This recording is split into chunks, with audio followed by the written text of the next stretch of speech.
So Rebel Moon Part 2 is out, the grand finale to Zack Snyder's sci-fi epic, and after the scrutiny that the first film came under, does this hold up?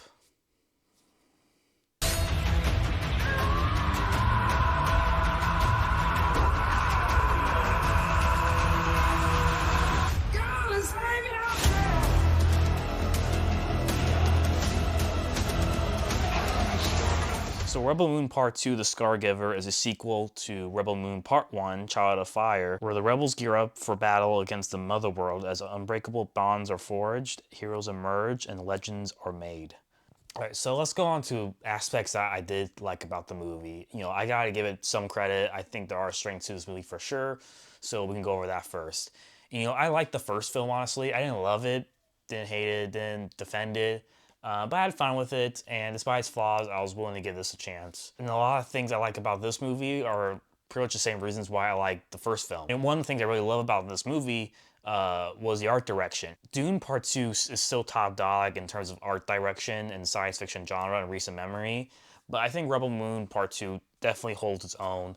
The costume design, the sets, the creatures, it just oozes creativity and soul. It's like a mix of Final Fantasy, heavy metal, and Warhammer 40k, which is obvious. I'm not saying anything revolutionary here, but still, it's really nice and beautiful to look at, and you can tell there's a lot of effort and thought put into it. It's not just a cheap knockoff of these aesthetics. Regardless of what you think of Snyder, whether you love him and you think he is the god king of filmmaking, or you despise him and you think he's like the antichrist of filmmaking, you gotta admit, Snyder knows how to make his films look really good and pretty.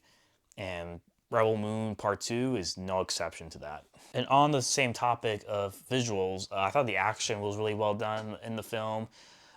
People kind of laugh at Snyder with his use of slow-mo, but I think it's cool and endearing, and he uses it well. And I think that in combination with the blocking, the special effects, the composition, it really makes the action pop, and it feels like a myth come to life. Now, the action does kind of work against itself, but I'll go into that later on the parts that I didn't like about this movie. Another thing I really liked and respected about the movie was the lore and the world building. I thought it was actually very interesting, the politics of it and the culture of these different societies within the film. To a point even where I wish we were getting that instead of the film that we got. I thought like everything that was being implied, whether it was the assassination of the royal family, which Snyder kind of films in a similar fashion to how the assassination of Caesar happened in real life. I thought that was just way more interesting. I would rather have a film about that, which works against itself, but to the film's credit, I thought the world building was interesting enough where I wouldn't mind seeing more of this universe, just hopefully in a better piece of media. Another thing I really liked about this movie was Sofia Boutella. I've always liked her. She's mainly been like in supporting roles, but I thought in this film she really gave a strong performance as a leading character.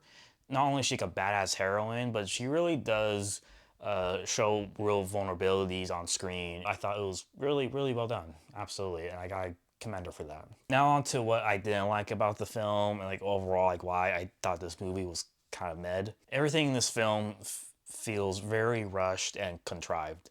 The film kind of starts off right with the characters landing on this rural planet to protect the villagers, and things just happen. There's nothing really to flesh out the characters and their chemistry and their motivations. I didn't really care about any of the side characters. Sophia Patel's character was the only character that felt flashed out. All the other characters are just there to look badass, fight, and that's it. I mean, yeah, we do see flashbacks of them, like very briefly, but at that point, it's just too little and too late. They're kind of just there at this point to serve the plot and nothing more, nothing less. If you look at Seven Samurai, which Snyder said he wanted this film to be Seven Samurai space, the samurai with, they all have like these very different personalities. They have different motives for what they're doing.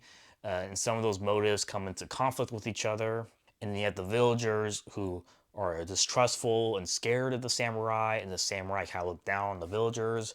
But over the course of 4 hours, we see these characters come into conflict with each other, but also kind of grow and respect and learn. Or at the end, they're all in it together as comrades. And in Rebel Moon, Snyder just kind of glosses all over that. And I'm not going to blame Snyder entirely, because I know there could be a 3-hour director's cut of part 1 and part 2, and that could very well fix those issues. It wouldn't shock me if it did, But this is the cut I am criticizing, and so that's what I'm going to do. I'm not going to give the movie props or charity based on a cut that we haven't even seen yet. So the action, because earlier I said the action kind of works against itself. It's very obviously cut around an R-rated cut that exists out there. You know, there are parts in this film where it's like, okay, like obviously I was supposed to see gore right there. As a result, it just feels very watered down at moments, and it feels like overall between the action and this very rushed and contrived narrative and character development, or I should say non-existent character development, it feels like I'm watching a 2-hour teaser trailer to a film that could be good, but I don't see that film anywhere. It really is just that, a 2-hour teaser trailer to a movie that might be good. I would not blame someone to skip out on this and maybe just wait for the extended cuts, which I'll definitely check out the extended cuts of these films. But until then, I only have this film to judge, and I have to give it 2.5 stars. Not bad, but it ain't good either. I'm sad to say. You stand between us and annihilation.